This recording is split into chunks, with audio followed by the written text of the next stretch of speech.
Shows like The Sopranos, Game of Thrones, Stranger Things, Yellowstone, The Walking Dead, Breaking Bad, all of it, for the most part, had one thing in common. They were massive cultural phenomena. I ought to suffocate you, you little prick. Tony, we're going in order. Sylvia? When I came in to open up one morning, there you were with your head half in the toilet. Your hair was in the toilet water. Disgusting.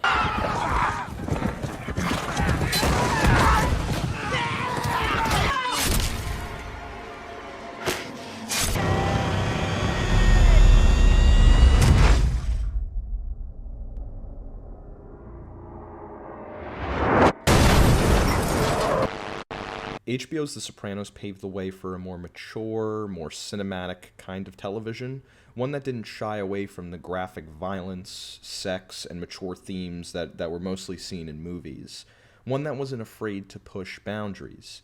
Game of Thrones, when you break it down to its core, is a fantasy political drama about warring factions. That's not to say it isn't epic in scale, because it is, but on paper, it's not exactly a formula that typically appeals to a mass audience. The Walking Dead, for, a few seasons at least, was an absolute juggernaut of a show that spawned spin-offs that are still on air today, for better and for worse. I'm not going to list off every show I mentioned previously because I think you get the point. Sometimes a winning formula isn't exactly all that obvious. So I'm going to just cut to the chase here. HBO's Tokyo Vice is not only one of the best shows on TV right now, but it's also one of my favorites of all time. Loosely based off of the book of the same name written by Jake Adelstein, Tokyo Vice absolutely, unequivocally nails its identity. It knows exactly what it is, what it wants to be, and how it will eventually be, God willing it gets renewed for a third season. Going back to the so-called winning formula of television real quick, this is pretty subjective. A show's pilot could check off everything it needs to be successful, but ultimately fails to attract an audience. It's been seen before, and it'll happen again, trust me. That being said, though, Tokyo Vice isn't exactly an appealing show for a Western audience. Yeah, it has Ansel Elgort and Ken Watanabe, both relatively big names in the industry, as the excellent protagonists, and it even has Michael Mann attached as both the executive producer and the director of the pilot.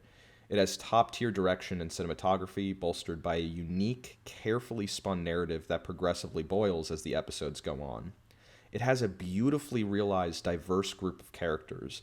And by diverse, I mean like different ways of life, different ways of thought and action, backed by judgment that feels realistic and justified, whether or not you're morally aligned with those actions. It has fucking colors that bring each scene to life, making Tokyo seem like a character of its own.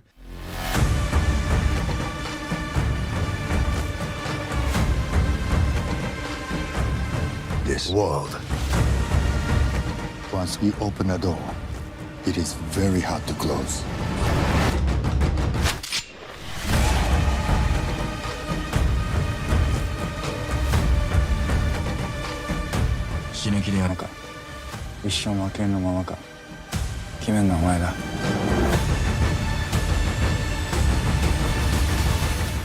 A neon-lit paradise from afar, but up close you realize that corruption runs rampant, much like its secretive sex industry. But remember when I said that it's not exactly all a winning formula? 80 to 90% of the show is in Japanese. Shocker, I know.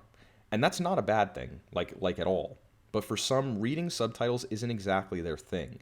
I spoke to my grandmother recently who loves crime shows. I sold her on Tokyo Vice with like my 30-second elevator pitch until I told her that a significant portion of it is in Japanese. Yeah, it fucking sucks that this would be someone's exception, but it's more common than you'd think. On top of this, there are so many characters to learn. Japanese names, for me at least, are hard to remember. And in the first season, I found myself forgetting some of the side characters who do ultimately resurface for a much bigger impact to the story later on. Most episodes involve a lot of talking, and your eyes better be glued to the TV if you don't speak Japanese. I mean, Game of Thrones wasn't all boobs and blood, but some of its best moments were the more intimate, character-driven moments. But in the case of Tokyo Vice, if you're not paying attention, you'll be lost pretty quickly. The show does stray pretty far from the book for dramatic purposes, but I do seriously recommend giving the book a read. Like the show, it follows Jake becoming Japan's first non-Japanese employee of the Yomiuri Shimbun, one of Japan's largest newspapers, investigating the Yakuza. Now, the Yakuza are not just Japan's version of the Mafia. The Yakuza are a whole different breed, built on somewhat of a noble foundation, but completely corrupted by young, reckless junkies in the Yakuza's future.